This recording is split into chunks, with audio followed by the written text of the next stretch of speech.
Bienvenue sur le webinaire La pédagogie Montessori pour les tout jeunes enfants de 0 à 3 ans. Et Emma, je te laisse te présenter. Alors bonjour à tous, donc je suis Emma Laporte, je suis en fait la directrice des 2 écoles maternelles Montessori du groupe Les Petites Canailles. Donc nous avons 2 écoles qui accueillent des enfants entre 2 ans et demi et 6 ans et je suis aussi responsable du projet Montessori pour Les Petites Canailles Group, c'est-à-dire pour les 40 crèches qui accueillent des enfants entre 0 et 3 ans. Et donc moi je m'appelle Ly Cassard, je suis formatrice et également référente pédagogique aux côtés de Léa, de Emma, je vais t'appeler Léa ce soir. Emma Léa. aux côtés d'Emma pour le groupe, le réseau de crèches Les Petites Canailles. Je suis formatrice au sein de l'organisme de formation Pas à Pas. Et je suis également accompagnante parentale. J'ai une expérience en direction de crèche, donc pendant 10 ans, et je me suis spécialisée en tout cas dans le secteur des neurosciences affectives et sociales, l'impact de l'environnement sur le développement du tout petit. Et donc la pédagogie Montessori s'inscrit parfaitement dans cette réflexion, puisque on va le voir ensemble, elle offre multitude de possibilités pour accompagner les compétences du tout petit.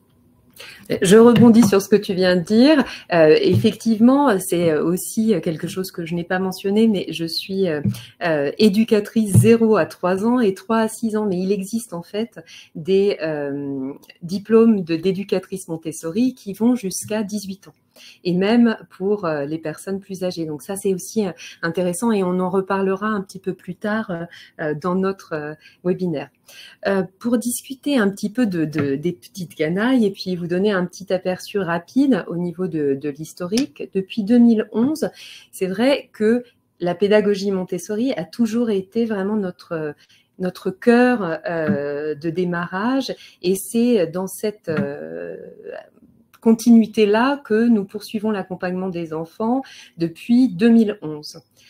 On parlait beaucoup de libre choix et d'accompagnement bienveillant de l'enfant quand on a créé effectivement les petites canailles. Aujourd'hui, effectivement, on s'inscrit en pédagogie Montessori. Est-ce que Emma, dans cette continuité, tu peux nous en dire un peu plus sur Maria Montessori? Oui, tout à fait. Alors rapidement, parce qu'en fait, ce soir, c'est pas une partie uniquement théorique, mais c'est important de savoir que Maria Montessori, c'est une psychopédagogue qui en fait a vécu début 20e. Donc pour elle, l'éducation, ce n'est pas une transmission descendante de savoir, mais vraiment un accompagnement de l'enfant avec une importance liée à la connexion avec l'autre. C'est vraiment important d'avoir ces liens qui vont se tisser avec l'adulte. C'est aussi une pédagogie des sens, de tous les sens. Donc ça veut dire le goût, l'odorat, la vue, l'ouïe, enfin, et le toucher. Et tout ça, en fait, ça va nous permettre d'inscrire ce qu'on ressent, ce qu'on voit, ce qu'on entend, ce qu'on goûte dans notre cerveau et ensuite, effectivement, d'y mettre sens. Donc ça, c'est quelque chose qui est aussi quelque chose qui est vraiment fondamental au niveau de la pédagogie Montessori. Une autre chose qui est un peu théorique aussi, tu me coupes si à un moment tu veux rajouter quelque chose, l'idée d'un environnement préparé et adapté à ces stades de développement, c'est quelque chose qu'on doit avoir en tête. Donc, un environnement préparé, il n'est pas préparé pareil pour un enfant de 0 à 3 ans que pour un enfant de 3 à 6 ans, que pour un enfant de 6 à 12 ou 12 à 18. Donc ça, c'est aussi quelque chose qui fait partie des fondamentaux de la pédagogie Montessori. Avec un adulte qui a une posture consistante et une posture accompagnante de l'enfant et qui va pouvoir observer et répondre aux besoins à un moment T du besoin de l'enfant. Maria Montessori, elle découvre quand elle observe l'enfant, puisque au départ elle est médecin, et elle fait une observation scientifique de l'enfant. Et quand elle observe l'enfant, elle découvre vraiment son pouvoir de concentration. Et ça, je suis certaine que vous-même, vous l'avez déjà observé. votre enfant qui va vous regarder, même quand il est tout petit bébé, il va vous regarder, il va regarder votre bouche, comment vous articulez les mots, les expressions de votre visage. Ça va se poursuivre aussi quand il va être un vrai petit scientifique. Il va prendre une cuillère, il va la lâcher à plusieurs reprises pour voir comment elle tombe. Et ça, c'est quelque chose aussi où vous voyez, si vous l'observez, vraiment la concentration de votre enfant. Et ça, c'est vraiment une activité où il va être totalement calme et totalement concentré pour voir et répéter et manipuler plusieurs fois la même chose pour voir ce qui se passe.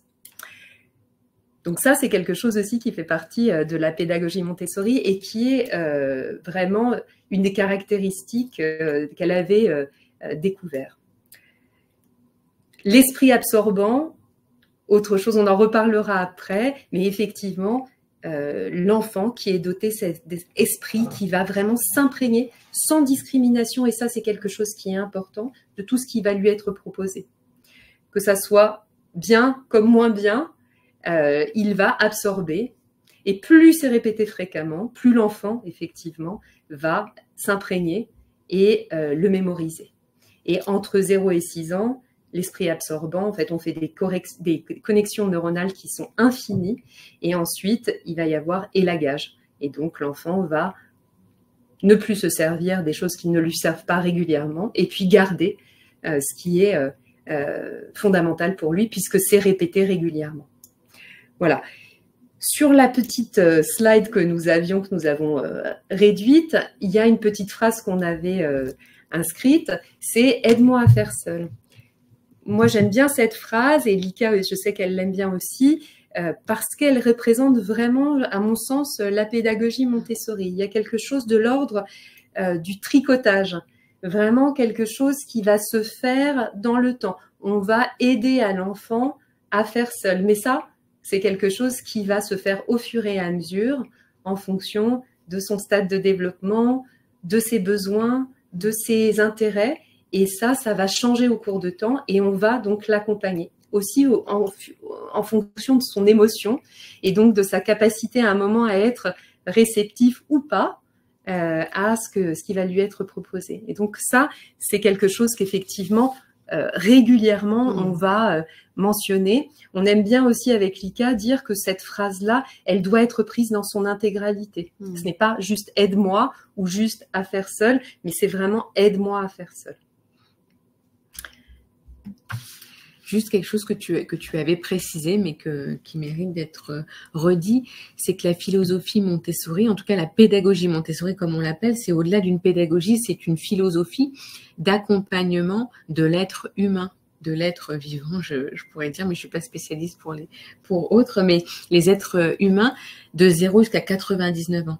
Et c'est vrai que le fait d'en prendre conscience, ça nous permet aussi d'imaginer que c'est une façon de voir, une façon d'accompagner dans sa globalité. Et comme tu l'as dit, en fait, autant notre façon d'accompagner avec cet esprit, en tout cas cette intention de modèle pour le tout petit, pour lui permettre de devenir expert, mais c'est aussi une façon de s'adresser à l'adolescent, à l'adulte, à tout âge adulte en fonction de ses capacités et lui permettre de découvrir son environnement via ses sens et probablement un accès qui lui offre la possibilité en tout cas, je vois ça comme une pédagogie inclusive.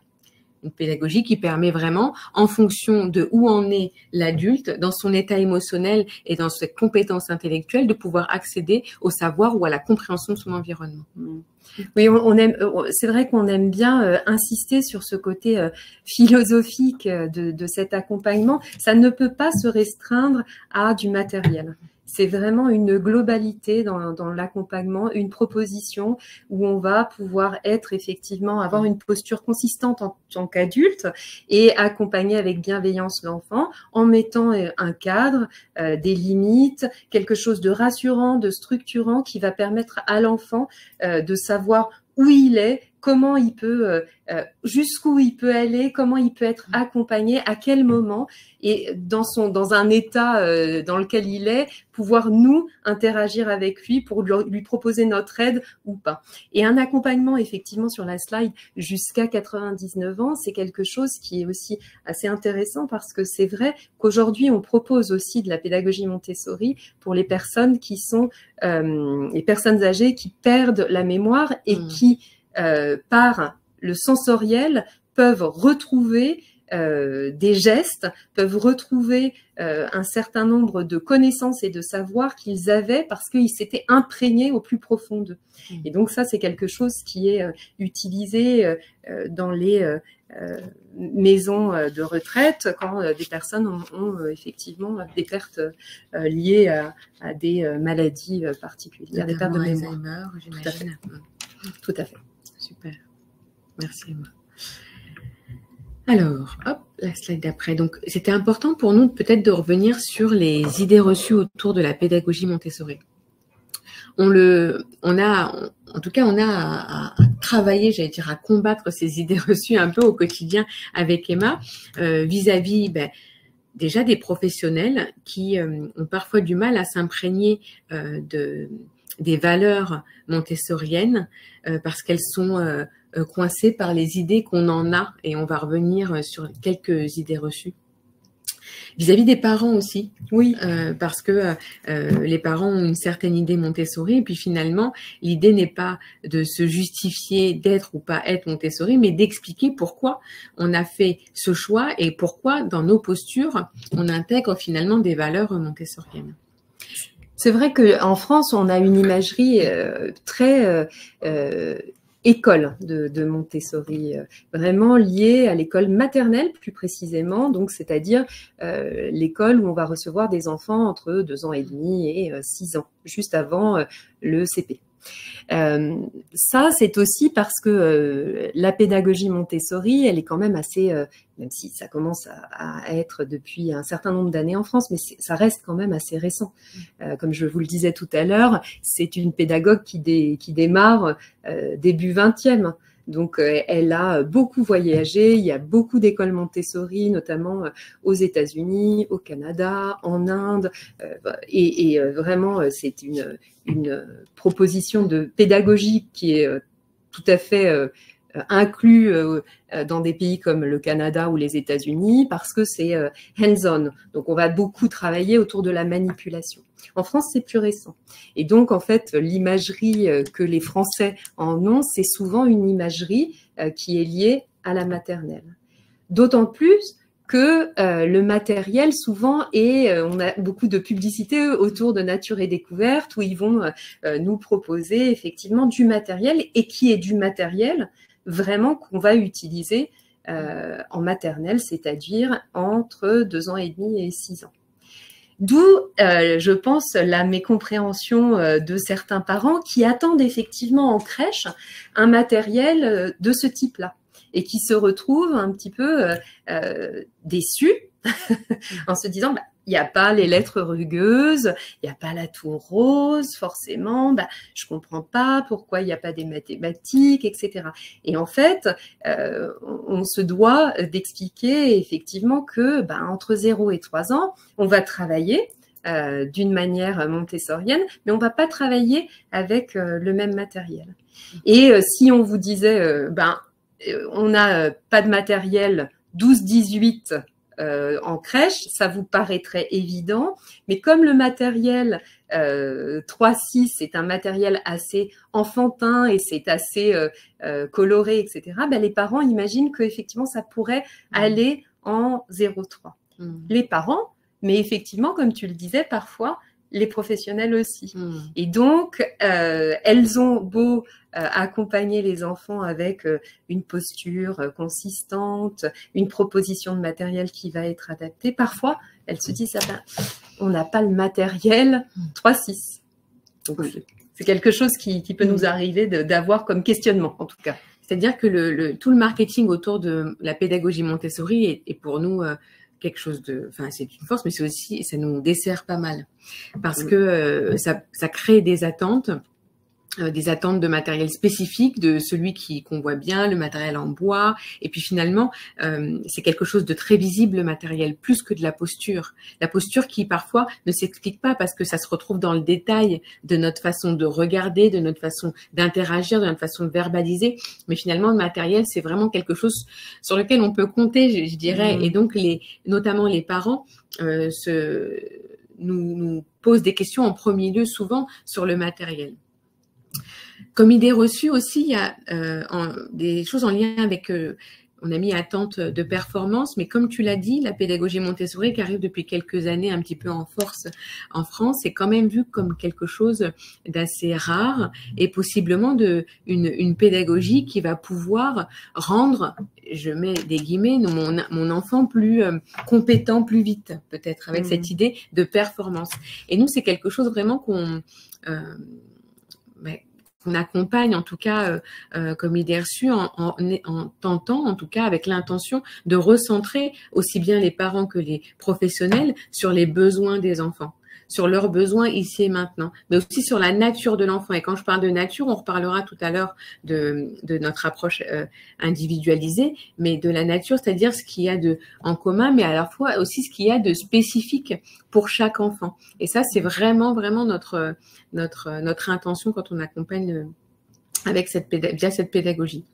Comme dernière idée reçue, et je dirais que la pédagogie Montessori prend les mêmes idées reçues que l'éducation positive, par exemple, que la parentalité positive, un peu avec tous les débats qu'on peut entendre ces dernières années, avec cette idée finalement que avec la pédagogie Montessori, c'est un enfant qui va pouvoir faire ce qu'il veut quand il veut, et donc ça va être très compliqué, avec un mix entre l'enfant roi et l'enfant tyran, et donc une idée reçue qui fait quand même peur. C'est une idée reçue qu'on recueille quand on échange avec les professionnels, mais aussi avec les parents.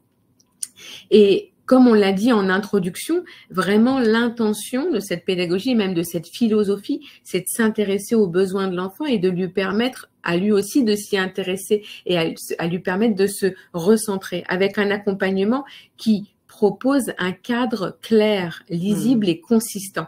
Et ça, c'est vraiment important parce que on aurait tendance à imaginer que dans Aide-moi à faire seul, donc raccourci en je fais tout seul, je fais ce que je veux, quand je veux, eh ben finalement, c'est vraiment une dérive et une incompréhension du cœur de la pédagogie Montessori, et je crois même aussi, enfin j'en suis sûre, du cœur de l'éducation positive, c'est de proposer effectivement à l'enfant de savoir où il en est dans un cadre bien délimité par l'adulte avec un environnement qui lui convienne, en tout cas qui réponde à son besoin, qui lui permette de développer ses compétences et qui a tendance à s'élargir ou se rapetissir en fonction de où il en est, en fonction aussi de son état émotionnel.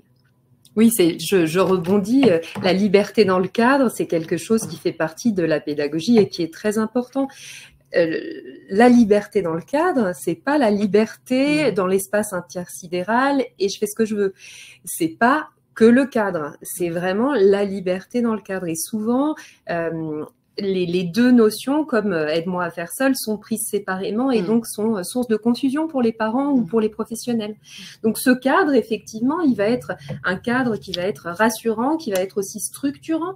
Un enfant a besoin de cette limite. Il va en avoir besoin quand il est petit parce que effectivement, il a très sommeil. Il n'arrive pas à savoir que bon, bah maintenant, on va aller se reposer. Donc, on va effectivement l'accompagner dans un endroit peut-être un petit peu plus calme pour qu'il puisse s'endormir, ou un peu plus âgé. Ça va être difficile pour lui, effectivement, de déterminer seul qu'il a besoin d'aller dormir à un moment parce qu'il est tard le soir, et donc notre posture consistante d'adulte fait qu'on va pouvoir lui dire je vois que tu es très fatigué, je pense que c'est difficile, là je vais t'accompagner. Et effectivement, peut-être que ça peut engendrer de la frustration à un moment parce qu'il veut poursuivre, mais c'est aussi à nous, adultes, d'accompagner à ce moment-là pour lui dire écoute, je vais te lire une histoire, et puis finalement, il va se laisser aller dans le sommeil qui est à ce moment-là ce dont il a besoin. Donc, il y a quelque chose de l'ordre de l'observation et du cadre. Même chose, j'aime bien donner... Alors, on se regarde toujours comme ça parce que en fait, on est juste à côté l'une de l'autre. Voilà, vous avez le secret.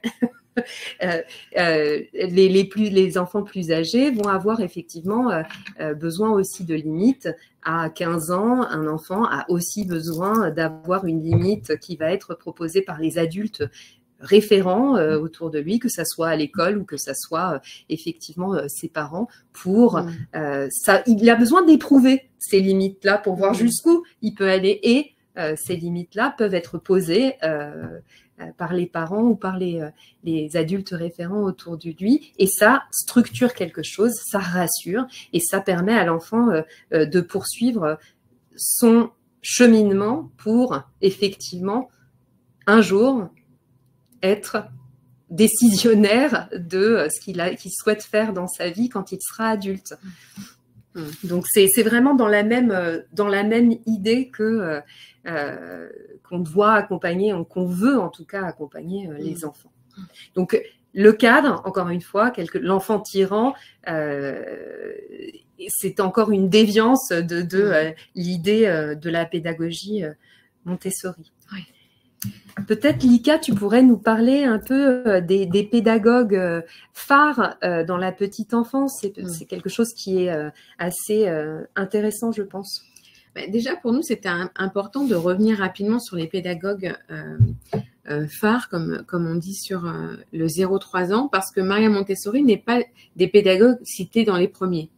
C'est vrai, pour avoir été également formatrice en formation initiale, d'auxiliaire de puériculture, CAP petite enfance, éducatrice de jeunes enfants, la pédagogie Montessori, c'est quelque chose qui est vu, alors plus ou moins de façon importante en fonction de la formation, mais pas comme une des premières à laquelle on pense. Et donc, l'idée, c'était de pouvoir faire le parallèle avec les pédagogues phares et de remarquer déjà à quel point ils sont contemporains, et puis aussi qu'ils sont plutôt d'accord. Et ça, c'est plutôt une bonne chose pour nous.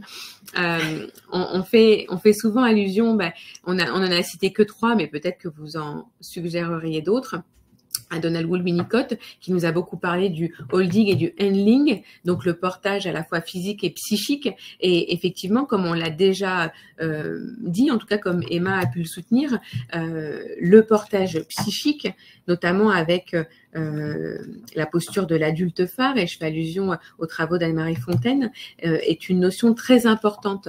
Le fait de pouvoir accompagner, comme Emma vient de le dire, de façon consistante l'enfant dans sa façon de découvrir son environnement, de manipuler le matériel, en tout cas notre façon de pouvoir l'assister, de pouvoir l'aider, de pouvoir l'accompagner à faire seul, de pouvoir l'accompagner dans le chemin d'autonomie. C'est vraiment une notion importante et on la retrouve totalement dans le principe de holding de Donald Winnicott.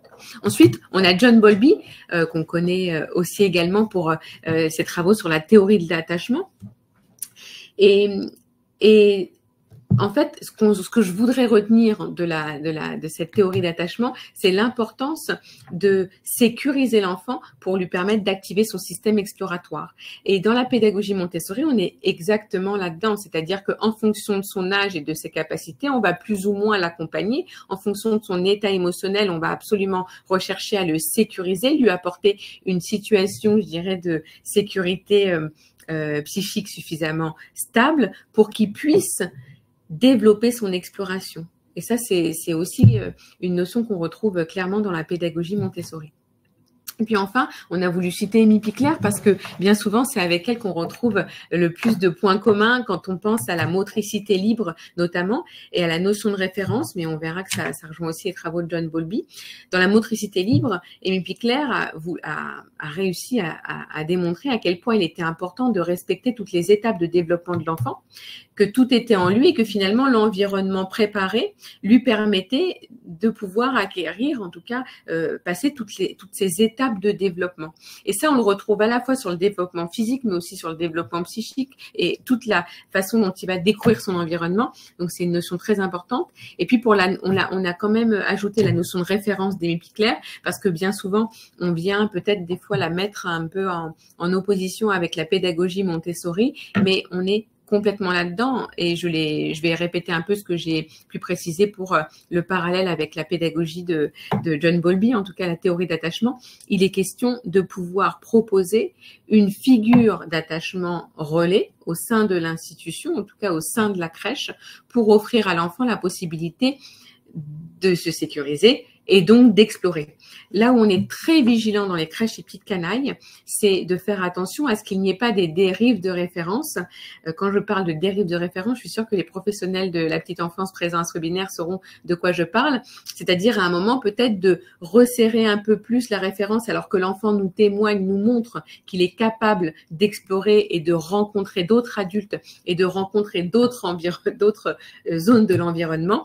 Et là, parfois, la référence qui va dire hop, hop, hop, c'est mon enfant en référence et qui va couper sa possibilité exploratoire. Et donc, dans la pédagogie Montessori, on est réellement sur la notion de référence dans son sens noble, en tout cas dans le sens qu'Émile Pickler avait pensé, c'est-à-dire la possibilité pour l'enfant de suffisamment se sécuriser pour pouvoir activer son système exploratoire.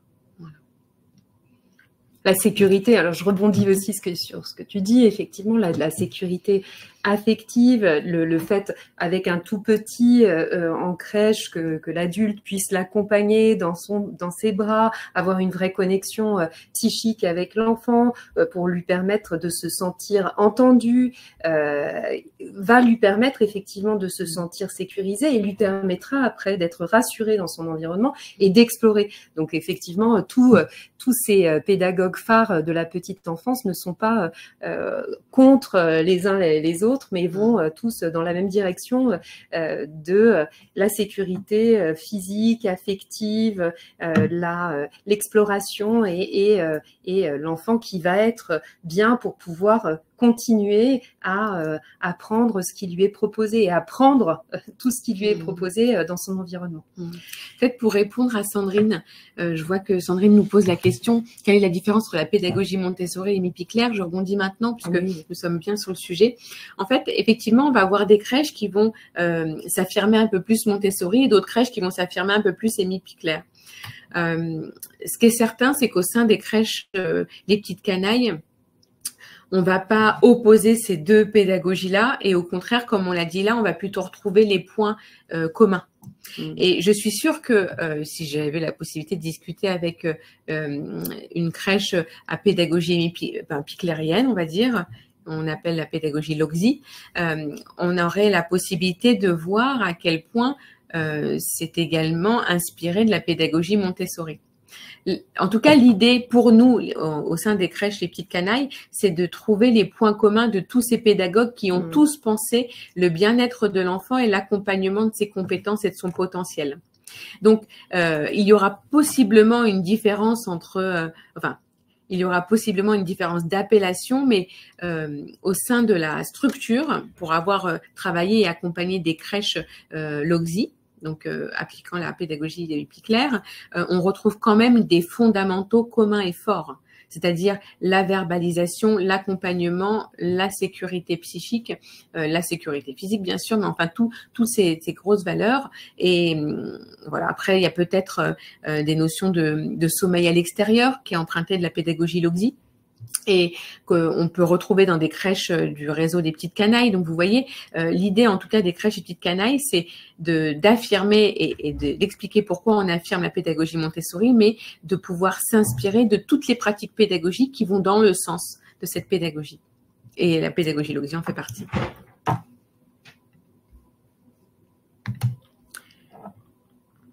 Alors, une autre partie, peut-être sur ce que ça change, parce que, et ça vient compléter peut-être la première partie de réponse pour Sandrine.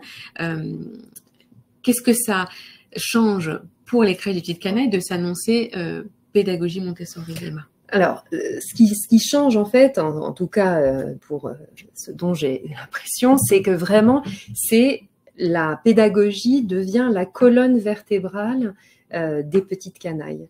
Et ça, c'est quelque chose c'est un point sur lequel on travaille depuis de manière très importante pour dire que c'est au cœur de notre préoccupation. De le formuler comme ça, on pourrait se dire, tout le monde fait ça. Mais après, le fait de l'avoir réellement comme colonne vertébrale, ça nous permet, avec les directrices, avec les professionnels, de travailler dans cette direction pédagogique qui est importante pour nous, tout en prenant en considération les problématiques qu'on peut avoir, c'est-à-dire dans la petite enfance, parfois des problématiques de recrutement, etc., qui sont présentes et qui doivent être prises en compte, mais avec toujours au cœur de notre préoccupation l'enfant et la pédagogie qu'on peut lui proposer pour l'accompagner au mieux et qui se développe au mieux. Donc, c'est vraiment quelque chose qui, à mon avis, fait la différence. Au niveau des petites canailles, c'est vrai qu'on a des séminaires qui sont pédagogiques, des webinaires, des podcasts qu'on propose en interne pour nos professionnels.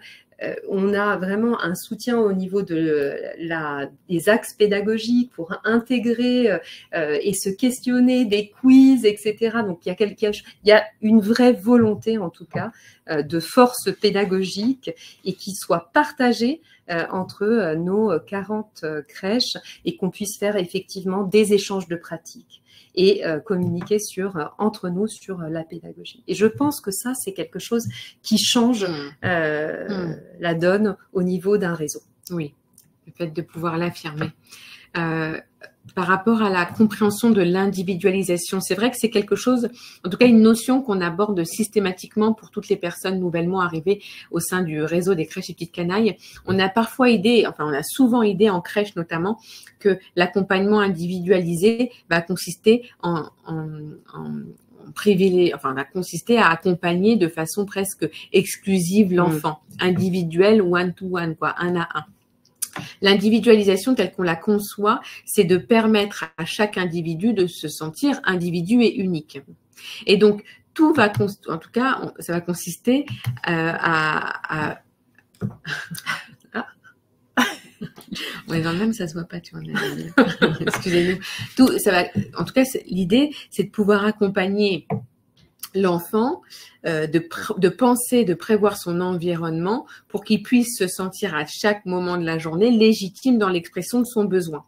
Et c'est ce qui va lui permettre de se sentir individu. Et ça, c'est vraiment une notion sur laquelle on insiste énormément avec les professionnels nouvellement arrivés et toutes les équipes auprès des enfants.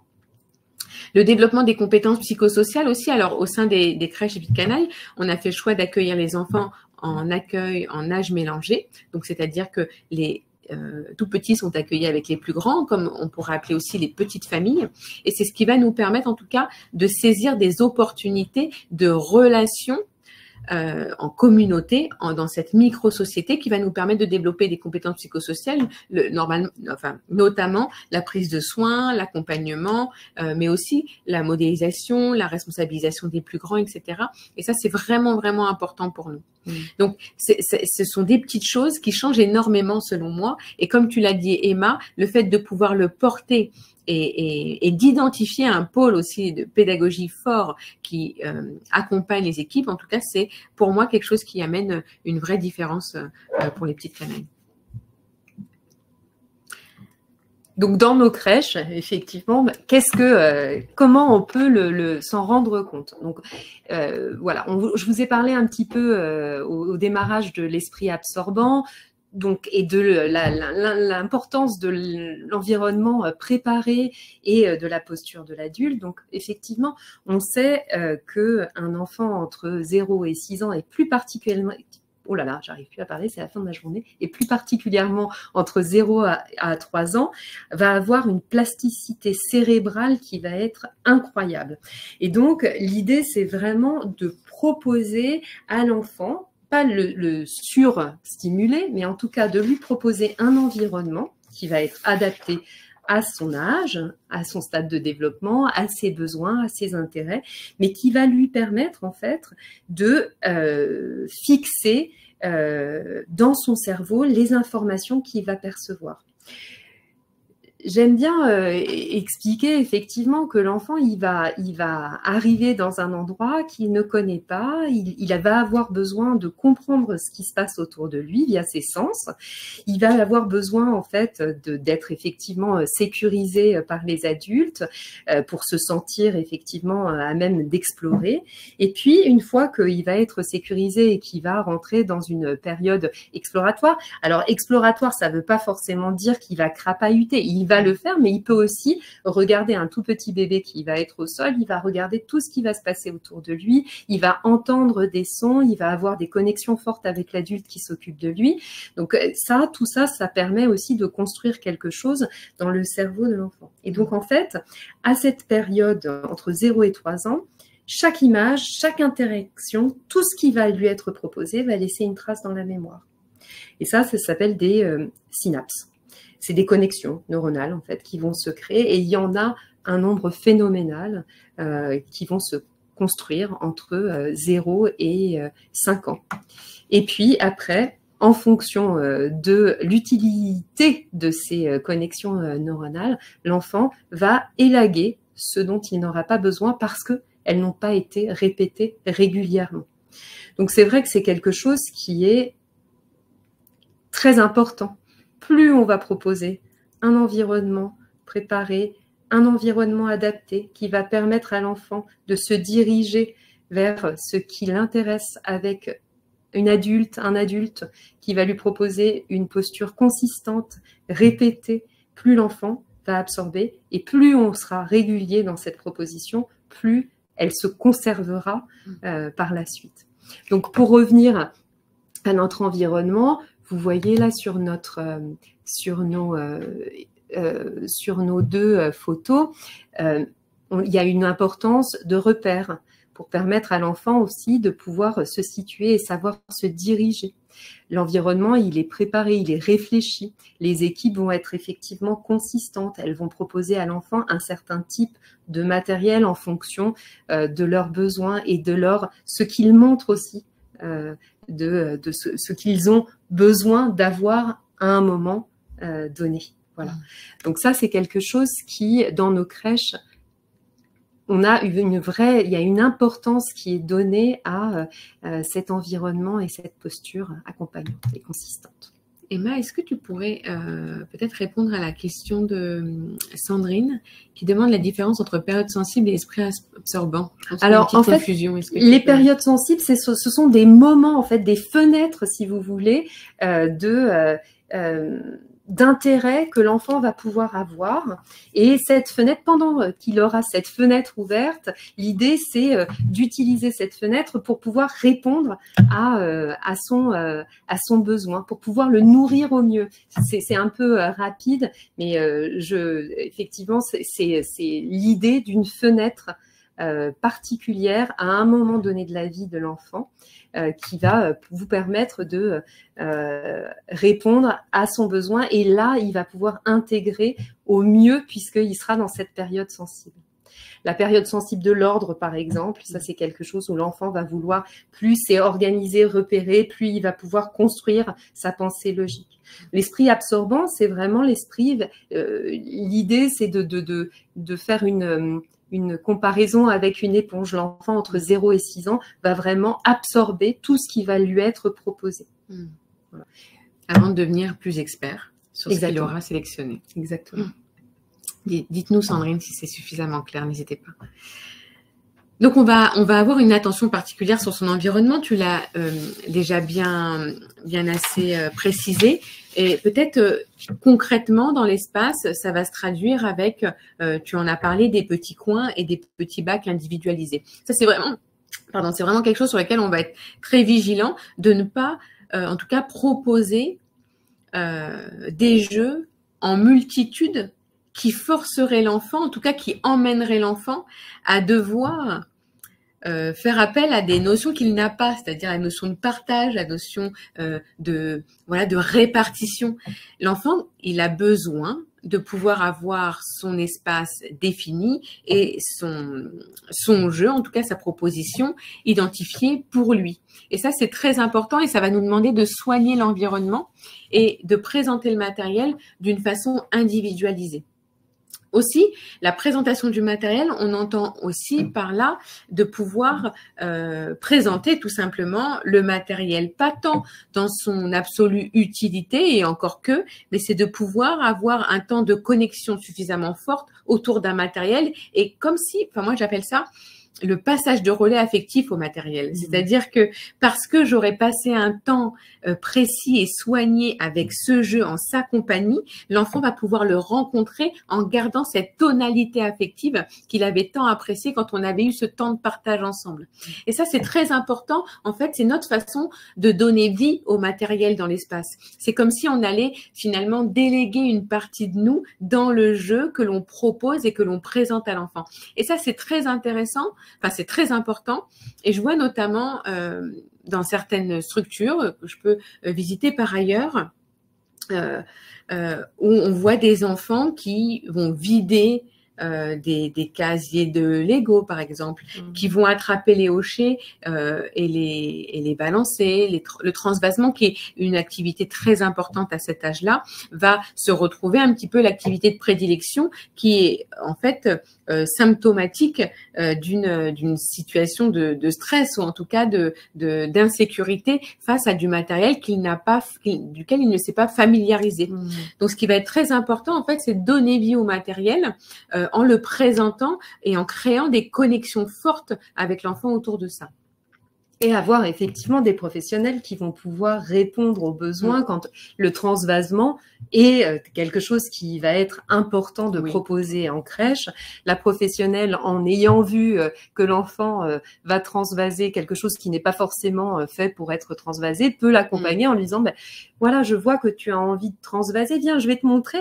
Il y a une activité, un jeu qui va pouvoir répondre à ton besoin. Donc, c'est aussi cette observation plus fine qui est importante pour pouvoir répondre aux besoins de l'enfant. Complètement. Tu parles de l'observation qui fait partie des qualités des professionnels qu'on accompagne parce que c'est ce qui est très important au-delà de tout, c'est leur investissement sur le terrain auprès des enfants.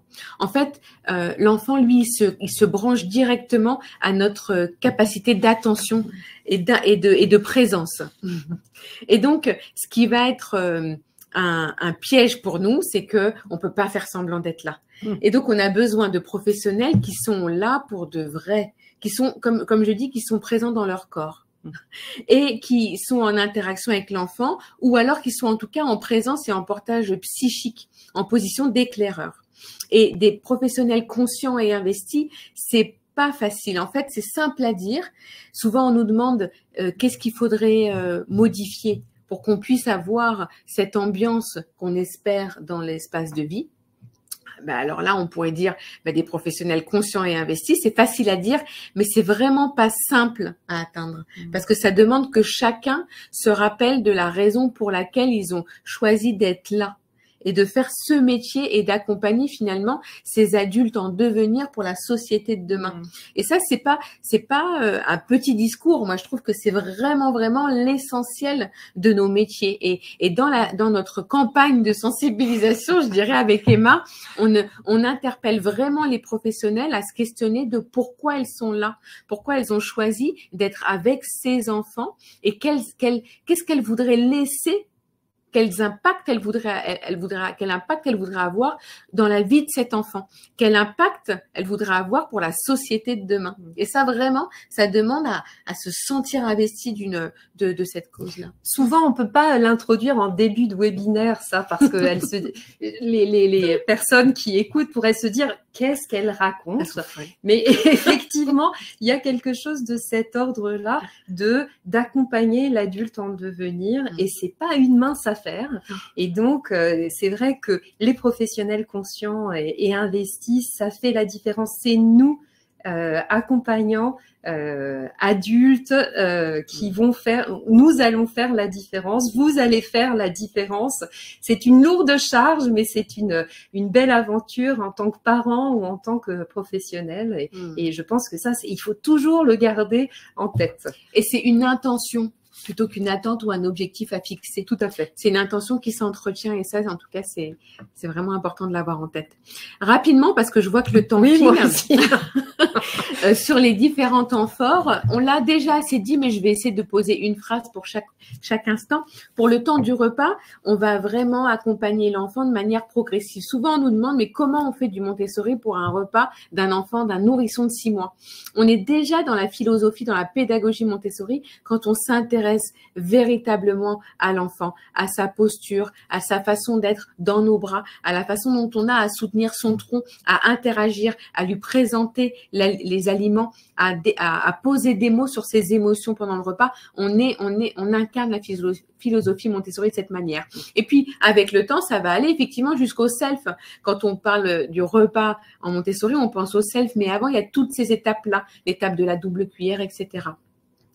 Pour les temps de soins et sommeil, pareil, dans beaucoup de crèches où je me balade, on est sur un temps de sommeil, par exemple, on va parler de sommeil échelonné. Moi, je préfère parler de coucher échelonné et de vraiment toujours dans cette quête de réponse individuelle, individualisée, pour mettre en lumière cet individu, c'est de lui proposer d'aller se coucher au plus près de ses signes de sommeil. Parce que ce qu'on pourrait trouver comme dérive, c'est effectivement accompagner tous les enfants en salle de sommeil et puis attendre qu'ils s'endorment un à un, peut-être parfois avec 3 quarts d'heure d'écart entre le premier et le dernier. Pendant les temps de soins, la verbalisation, vraiment la participation, d'intéresser, en tout cas de proposer à l'enfant d'être acteur du soin, de tous les soins. Et bien sûr, on n'accompagne pas un enfant de la même manière quand il a 2 mois et demi ou quand il a 2 ans et demi, voilà, ou 3 ans. Donc vraiment quelque chose de l'ordre du bon sens. On en reparlera un petit peu plus tard, mais vous sentez bien en tant que parent que l'accompagnement que vous allez proposer n'est pas le même entre un tout petit et un petit peu plus grand qui a d'autres capacités et donc où on peut proposer quelque chose d'un petit peu plus challengeant sans parler de stimulation exagérée. Ouais. Comme notion, après je te laisse la parole peut-être sur la proposition du jeu, bien mais sûr, une notion de laquelle on pourrait parler pendant des heures, c'est cette notion de consentement aussi. On parlait du soin, du sommeil, du repas, mais on est vraiment sur quand on cherche à rendre l'enfant acteur du soin et de la relation, c'est aussi une notion de consentement et de valorisation de sa conscience, de son estime et de sa participation dans la relation. Pour la proposition du jeu, rapidement, encore une fois, on a en tête que le jeu, c'est vraiment le travail de l'enfant. Et donc, ça lui permet de construire son intelligence. Je pense que sur une slide, un petit peu plus tard, on va avoir des exemples concrets. Voilà. Pour les enfants entre 0 et 3 ans, on va pouvoir proposer une multitude de matériel. Là, on vous en a mis quelques-uns. Pour un tout petit bébé, on va pouvoir travailler sur l'acuité visuelle, c'est-à-dire lui proposer des images pour lui montrer noir et blanche, très contrastées, des livres noir et blanc, ça va faire travailler effectivement la vue. Pour plus grand, on va avoir là, vous voyez, des balles avec différentes densités, des picots, pour lui permettre effectivement, quand il arrive à toucher ou peut-être même agrippé, là ça voudra dire qu'il aura travaillé la motricité fine et qu'il aura l'avant-bras qui sera un petit peu assez musclé pour pouvoir lui permettre de tenir une balle, une activité un peu plus fine encore avec mettre dans alors je ne sais pas comment le définir, mais une sorte de bâtons, des cylindres de différentes couleurs, ça permet en fait d'avoir un travail sur la coordination œil-main. Tout ça, c'est très bien de travailler ça, mais c'est toujours en connexion avec l'adulte et avec un accompagnement au démarrage de l'adulte qui va pouvoir permettre à l'enfant de vraiment avoir une multiplication d'expériences positives autour du matériel et ensuite, il pourra se rediriger vers le matériel au fur et à mesure, en autonomie, au fur et à mesure. Mais ça ne veut pas dire en autonomie après un coup. Encore une fois, l'apprentissage, c'est quelque chose qui se tricote dans le temps et qui se répète plusieurs fois, plusieurs accompagnements. Ça ne vient pas du premier coup.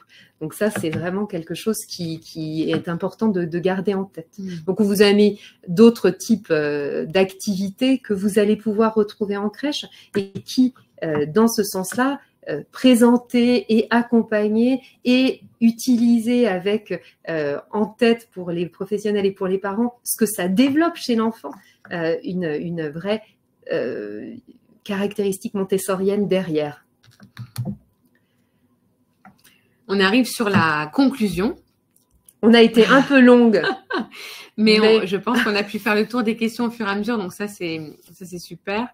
En tout cas, pour conclure, ce qu'on pourrait dire déjà, c'est que la pédagogie Montessori, il est important de pouvoir s'informer, de pouvoir, voilà, par le biais de ce type de webinaire, de podcast, de pouvoir s'en inspirer, et c'est quelque chose qui peut être prolongé dans l'accompagnement à la maison. C'est vrai que plusieurs réunions sont faites au sein de nos structures qui permettent en tout cas de sensibiliser les parents et de pouvoir apporter parfois certaines réponses à leurs interrogations par rapport à l'accompagnement de leurs tout petits. Pour conclure, ce qu'on voulait dire surtout, c'est que c'est la pédagogie du bon sens. C'est-à-dire qu'il est important déjà de se recentrer sur la confiance qu'on s'accorde à soi-même. Oui. Et puis de tenter, d'expérimenter, de tester. Moi, ce que j'aime bien dire, c'est qu'on est expert quand on expérimente. Et donc, l'idée, c'est de pouvoir, selon notre bon sens et notre intention de prendre soin, on arrive sans doute à recoller les morceaux.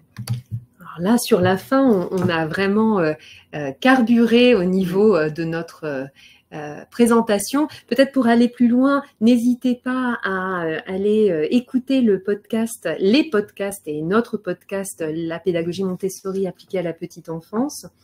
Vous aurez le lien effectivement un petit peu plus loin sur ce webinaire. On vous a aussi proposé quelques livres, donc des livres toujours qui sont en lien avec ce qui se passe dans le réel des enfants. Ça permet aux enfants de comprendre ce qui leur est proposé, comment ça se déroule. La répétition en fait de ces histoires permettent aussi aux enfants d'appréhender les moments plus sereinement et de se rappeler de ces expériences et positives. Et d'avoir moins de stress lié à une nouvelle situation. Donc, n'hésitez pas. Tous les petits livres de ce type-là qui vont parler d'expériences réelles sont très intéressants pour les tout-petits. Enfin, oui. Avant de passer aux questions, si certains d'entre vous, mais je crois qu'on a répondu pas mal à certaines questions, sachez que nous faisons des webinaires régulièrement. Le prochain, c'est entre liberté et encadrement, l'équilibre d'une éducation positive. Et c'est Marie et Pauline qui vous présenteront ce webinaire le 12 avril à 14 h et qui aura une durée de 45 minutes, ce qui n'est pas notre cas, puisque nous avons un peu débordé. Est-ce que vous avez d'autres questions? Je me permets de poser la question, même si je vois que j'ai l'impression qu'on a sans doute répondu à l'ensemble des questions de la partie questions. N'hésitez pas à ajouter vos petites dernières questions dans le chat ou dans l'onglet questions. Je vois que Léa en même temps vous amène des informations. Donc, si vous êtes parent, professionnel, les liens notamment directs d'écoute du podcast des petites transmissions. Si vous avez des questions qui vous viennent après, n'hésitez pas à passer par la plateforme ou par l'intermédiaire de Léa qui nous fera suivre vos questions et on prendra un grand plaisir à vous répondre de façon individuelle. Merci beaucoup, Lika. Merci à toi, Emma. Donc là, voilà. Bonne soirée à tous. Très bonne soirée et puis à bientôt. À bientôt. Au revoir. Au revoir.